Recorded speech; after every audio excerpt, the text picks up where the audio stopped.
Hello and welcomes to our YouTube channel the learning platform. आइए आज से हम लोग क्लास 12th को शुरू करते हैं और आज से हम अपने पढ़ाई को एक नई दिशा देंगे और ये कंटिन्यूटी हमारा एग्जाम के एंड तक रहना चाहिए। फुल जोश के साथ पढ़ाई कीजिए। आइए आज हम लोग क्लास 12th का एक चैप्टर मैट्रिक्स देखते हैं। इसका वेटेज जो है एग्जाम में 5 मार्क्स होने वाला है। देखिए मैट्रिक्स क्या होता है जानते हैं। Matrix, the branch of algebra in which many elements arranged in a rectangular box in certain order, then it is called matrix. Matrix को बोलते हैं अलजेब्रा का वह ब्रांच जहां पर बहुत सारे एलिमेंट को रेक्टेंगुलर बॉक्स के अंदर एक सर्टेन ऑर्डर में सही तरीके से सजा करके रखा जाए, इसी को क्या बोलते हैं? मैट्रिक्स। इसको दिखाने का तरीका ये है, रेक्टेंगुलर बॉक्स, ये है इसका डिनोशन। एग्जाम्पल का बात करें तो इस बॉक्स के अंदर एलिमेंट 1 2 3 4 समथिंग कुछ इस प्रकार से लिख दे, यही क्या हो जाता है? मेरा मैट्रिक्स। और इसके अंदर जो है उसको बोलते हैं एलिमेंट। जैसे कि एग्जाम्पल के लिए और हम लोग आगे बढ़े तो जैसे और एग्जाम्पल दे सकते हैं। जैसे मान लीजिए लिख दिए 1 2 3 4 2 1 इस प्रकार। देखिए इसमें रो होता है और कॉलम होता है। तो देखिए ये जो आप देख पा रहे हैं लाइन, इसको हम लोग बोलते हैं रो, और जो आप सीधा खड़े लाइन देख रहे हैं वर्टिकल लाइन, तो हम लोग बोलते हैं कॉलम। तो बात करें यहाँ से नंबर ऑफ रोज का, तो नंबर ऑफ रोज कितना हो जाएगा? तो देखिए व्हाइट लाइन कितना है? 2, तो नंबर ऑफ रोज कितना हो जाएगा? 2। नंबर ऑफ कॉलम, तो नंबर ऑफ कॉलम का बात करें तो देखिए ब्लू लाइन कितना है? 3, तो नंबर ऑफ कॉलम कितना हो गया? 3।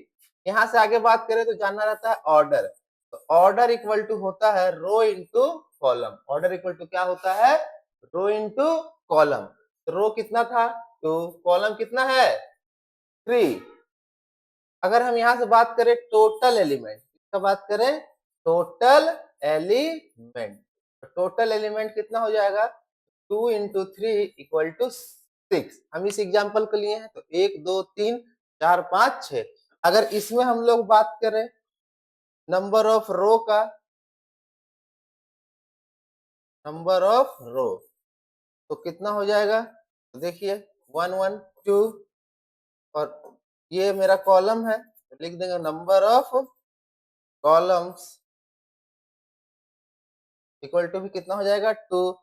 ऑर्डर का बात करें तो यहाँ पर कितना हो जाएगा? रो इंटू कॉलम, यानी 2 इंटू 2।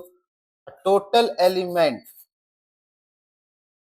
टोटल एलिमेंट का बात करें तो 2 इंटू 2 यानी कि 4। क्लियर हो पा रहा होगा? चलिए आगे बढ़ते हैं। आइए टाइप्स ऑफ मैट्रिक्स। सबसे पहला आता है रो मैट्रिक्स। तो रो मैट्रिक्स इसको बोलते हैं, चलिए जानते हैं। तो बोलता है the matrix in which only one row is present, सिर्फ और सिर्फ एक रो मौजूद होना चाहिए, देन इसको हम लोग क्या बोलेंगे? Row matrix. जैसे एग्जांपल के लिए लिख दिए 1 2 3। यहाँ पर आप ध्यान से देखिए तो सिर्फ और सिर्फ क्या मौजूद है? रो। सिर्फ और सिर्फ क्या मौजूद है? रो। देन इसको हम लोग क्या बोलेंगे? Row matrix. आगे बात करें कॉलम मैट्रिक्स, तो the matrix in which only one column is present, सिर्फ और सिर्फ एक ही कॉलम मौजूद रहे, देन इसको हम लोग क्या बोलेंगे? Column matrix. जैसे एग्जांपल के लिए बात करें तो 1 2, देखिए यहाँ रो नहीं है, सिर्फ और सिर्फ क्या है? कॉलम है, देन इसको हम लोग क्या बोल देंगे? Column matrix. अब अगला का नाम है स्क्वायर मैट्रिक्स। तो स्क्वायर मैट्रिक्स किसको बोलते हैं? देखिए the matrix in which number of row and column is equal. Number of row और कॉलम क्या होना चाहिए? इक्वल होना चाहिए, तब उसको हम लोग क्या बोलेंगे?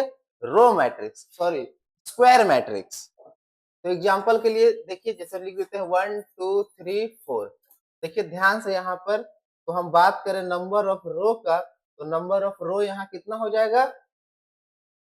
Number of row, number of rows का बात करें तो 2, और कॉलम का भी बात करें तो 2। दोनों इक्वल है। देखिए रो इधर हो गया और ये हो गया हमारा कॉलम, दो दो है। तो जब भी इक्वल आएगा रो और कॉलम तो इसको हम लोग क्या बोलेंगे? Square matrix. अगला का नाम है रेक्टेंगुलर मैट्रिक्स। रेक्टेंगुलर मैट्रिक्स क्या बोलता है? The matrix in which number of row and column is unequal. Square में होता है इक्वल और रेक्टेंगुलर में होता है अनइक्वल, देन इसको हम लोग क्या बोलेंगे? Rectangular matrix. जैसे एग्जांपल के लिए बोला जाए तो लिख देते हैं 1 2 3 4 2 1। देखिए, तो इसमें बात कर रहे हैं हम लोग नंबर ऑफ रोज का, तो नंबर ऑफ रोज कितना हो जाएगा? तो आप देख सकते हैं 1 एंड 1 2। और बात करें हम लोग नंबर ऑफ कॉलम का, तो कॉलम देखिए 1 2 3 3 हो जाएगा। तो क्या इक्वल आया? नहीं। जब भी इक्वल नहीं आएगा तो रेक्टेंगुलर मैट्रिक्स होगा, इक्वल आएगा तो स्क्वायर मैट्रिक्स होगा। जीरो और null matrix, the matrix that all element is zero. Matrix में सारा का सारा एलिमेंट क्या हो जाए? जीरो हो जाए, देन इसको हम लोग क्या बोलेंगे? जीरो मैट्रिक्स या फिर नल मैट्रिक्स। एग्जांपल के लिए 0 0 0 इस तरह से दे देते हैं तो इसको हम लोग क्या बोलते हैं? जीरो और नल मैट्रिक्स। आई होप आपको समझ में आ रहा होगा। अगर कहीं दिक्कत आता है तो आप कमेंट कर सकते हैं, या कोई सजेशन है तो भी आप कमेंट कर सकते हैं। आइए, डायगोनल मैट्रिक्स। डायगोनल मैट्रिक्स क्या होता है? The matrix that element at diagonal position. कौन सा पोजीशन पर होना चाहिए एलिमेंट? डायगोनल पोजीशन पर। And non diagonal element is zero, और नॉन डायगोनल एलिमेंट क्या होना चाहिए? जीरो, देन इसको हम लोग क्या बोलेंगे? Diagonal matrix. जैसे बात करें तो देखिए 1 0 0 0 2 0 और 0 0 3 कुछ इस प्रकार से लिख दिए। तो देखिए डायगोनल पोजीशन पर क्या है? एलिमेंट मौजूद है, और बाकी सारा पोजीशन पर क्या है? जीरो, देन इसको हम लोग क्या बोलेंगे? Diagonal matrix. आइए, अपर ट्रायंगुलर मैट्रिक्स।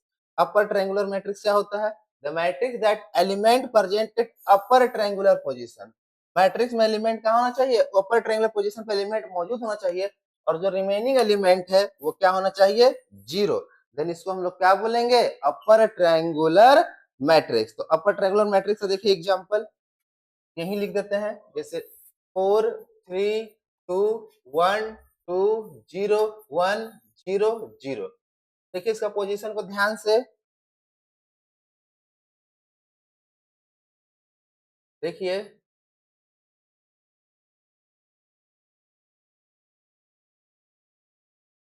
क्या ये ट्रायंगल का निर्माण कर रहा है ऊपर से? देन इसको हम लोग क्या बोलेंगे? अपर ट्रायंगुलर मैट्रिक्स। आइए आगे बढ़ते हैं। अब अगला है lower triangular matrix. The matrix that element present at lower triangular position.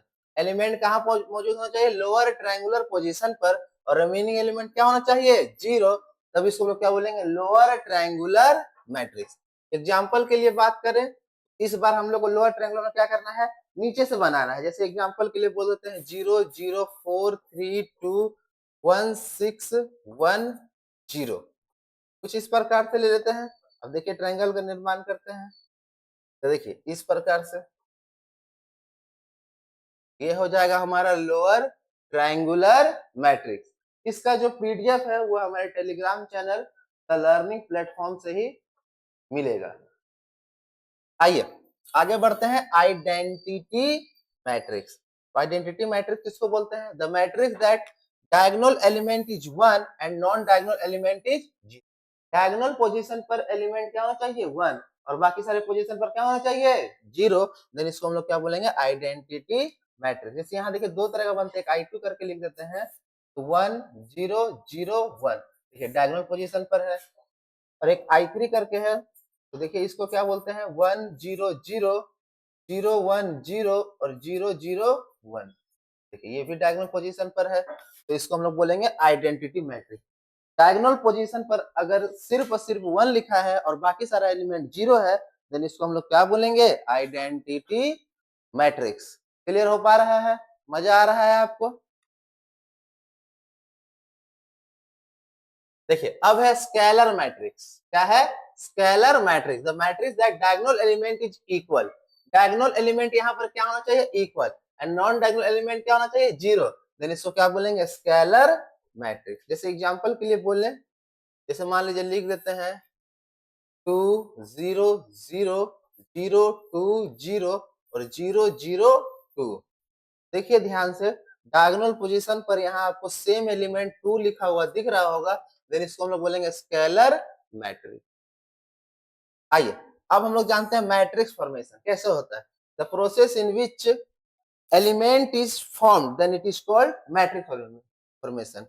बोलता वह प्रक्रिया जिसमें क्या होता है, एलिमेंट को बनाया जाता है, मैट्रिक्स फॉर्मेशन होता है। इसको हम लोग कुछ इस प्रकार से दिखाते हैं, ए आई जे एम इंटू आई जो है यहाँ पर रो को दिखाता है, और जे जो है वो कॉलम को दिखाता और ये ऑर्डर को दिखाता है। आइए आगे बढ़ते हैं। अब है एडिशन ऑफ मैट्रिक्सेस। देखिए addition of matrix, the two matrix is added with same position. तो मैट्रिक्स ऐड होगा उसके सेम पोजीशन एलिमेंट से, उसी को हम लोग क्या बोलेंगे, एडिशन ऑफ टू मैट्रिक्सेस। जैसे एग्जांपल का बात करें तो देखिए, जैसे मान लीजिए लिख देते हैं सिंपल भाषा में, a इक्वल टू लिखा हुआ है a11 b11 b छोड़िए a बराबर लिखा हुआ है 1 2 3 4 और b बराबर लिखा हुआ है 2 1 4 3। आपसे पूछता है फाइंड a प्लस b। एकदम सिंपल क्वेश्चन है, देखिए ध्यान से समझने का जरूरत है। जैसे हम लिख देते हैं a plus B equal to, तो देखिए हम क्या बता रहे हैं, सेम पोजीशन के साथ ऐड होगा। जैसे इसका एडिशन इसी के साथ, फर्स्ट का एडिशन फर्स्ट के साथ, सेकंड का एडिशन सेकंड के साथ, तो थर्ड का थर्ड, फोर्थ का फोर्थ। तो देखिए 1 प्लस 2, फिर क्या हो जाएगा 2 प्लस 1, फिर क्या हो जाएगा 3 प्लस 4, फिर क्या हो जाएगा 4 प्लस 3। 1 प्लस 2 3 2 1 3 3 4 7 और 4 3, ये होगा इसका राइट आंसर। इसे और क्वेश्चन लेके देखते हैं।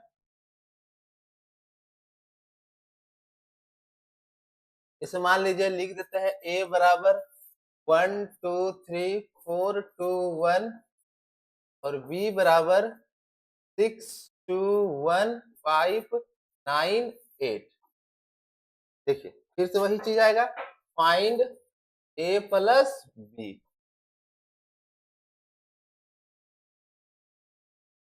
देखिए a प्लस b हमें निकालना है, तो क्या करेंगे, पहले a का एलिमेंट लिखिए 1 2 3 4 2 1 प्लस 6 2 1 5 9 8। देखिए तो क्या बोले, सेम पोजीशन जोड़ होना चाहिए, पहला का पहला, दूसरा का दूसरा, तीसरा का तीसरा। सेकेंड में पहला का पहला, दूसरा का दूसरा, तीसरा का तीसरा। तो लिखते हैं 1 प्लस 6 2 प्लस 2 और 3 प्लस 1, फिर हो जाएगा 4 प्लस 5, फिर हो जाएगा 2 प्लस 9, फिर 1 प्लस 8। 1 6 7 2 2 4 3 1 4 और 5 4 9 9 2 11 और 8 1 9। ये इसका क्या हो जाएगा, राइट आंसर। एक क्वेश्चन और हम लोग देखेंगे एडिशन ऑफ मैट्रिसेस से। जैसे कि लिखा हुआ है, मान लीजिए इस तरह से, a बराबर 1 माइनस 2 3 4 6 1 और b बराबर है 1 4 2 माइनस 6 7 8। तो a बराबर आगे क्या हो जाएगा, तो देखिए a प्लस बी करना है हमको, a प्लस बी यानी हमको ऐड करना है, find a plus. Therefore a plus B बराबर क्या हो जाएगा, तो सबसे पहले लिखना होगा 1 माइनस 2 3 4 6 1 और प्लस b का वैल्यू हो जाएगा 1 4 2 माइनस 6 7। देखिए इसको ऐड करते हैं, अब हम लोग बच्चा जैसा ही करेंगे अभी फिलहाल, अभी एडिशन चलेगा एक दो दिन। तो 1 प्लस 1 माइनस 2 प्लस 4 3 प्लस 2, फिर हो जाएगा 4 प्लस माइनस 6, फिर हो जाएगा 6 प्लस 7, फिर 1 प्लस। देखिए तो करते हैं 1 प्लस 1 2। अब देखिए 4 बड़ा है तो 4 में 2 जाएगा तो 2, 3 2 5, देखिए यहाँ -6 बड़ा है, -6 में 4 जाएगा, 2 6 7 13 8 1 9। देखिए आज एडिशन ऑफ मैट्रिसेस तक हुआ है, तो यहाँ तक आप कॉपी में नोट डाउन कर लेंगे। आगे अभी हम लोग एडिशन ऑफ मैट्रिसेस और सीखेंगे, उसका सब्ट्रैक्शन, मल्टीप्लिकेशन, डिवीजन और इससे रिलेटेड बहुत सारा क्वेश्चंस देखेंगे। इसका पीडीएफ आपको हमारे Telegram channel the learning platform पर मिलेगा।